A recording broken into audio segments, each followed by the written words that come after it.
When travelling with your pet, there are a few important things to consider from a health point of view. The first one, and it probably seems really obvious, is to make sure that your pet is healthy for travel.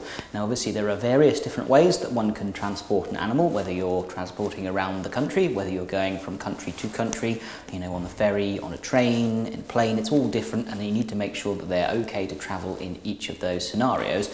And actually in quite a few of them, so if you're travelling via a plane, they will require a health check from a veterinary surgeon or someone on the day to make sure that they are fit to travel. So obviously you don't want to be taken by surprise when you arrive at the airport to be told that actually no, your dog, your cat is not suitable for travel. So it's worth making sure that they are completely healthy, and if there are any issues at all, getting them checked over by a veterinary surgeon, seeing if there's anything that you need to do to make them fit to travel, or to obtain some kind of certificate from your vet that's used to you that says, actually I think this animal will be okay.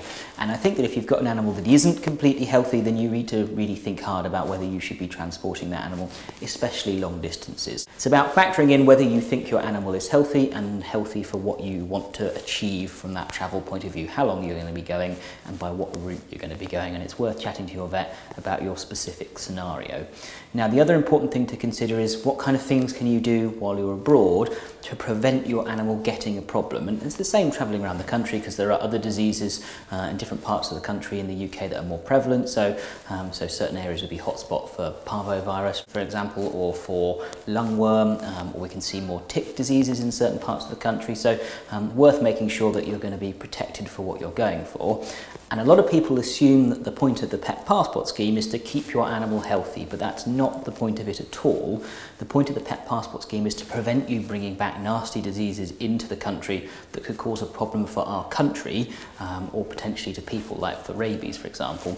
But they're not designed to prevent your pet becoming unwell. So hopefully the rabies vaccination will prevent them getting rabies, but things like the flea and tick prevention that we put on just before they come back into the country, that's designed to prevent you bringing ticks or certain tapeworms back into the country that we don't have here. And if your animal's already been exposed to those, then it's too late from the point of view of the diseases that they might transmit. They might already have them. Same with the biting flies that we see over there, they can spread some nasty diseases, and we'll be talking more about these diseases in other videos as we go forward with this travel month.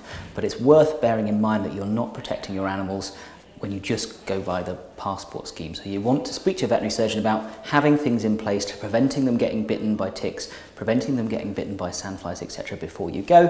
And there are now some new vaccinations that are on the market too that vaccinate you against diseases that we don't have here in this country, to hopefully prevent you getting a problem while you're abroad.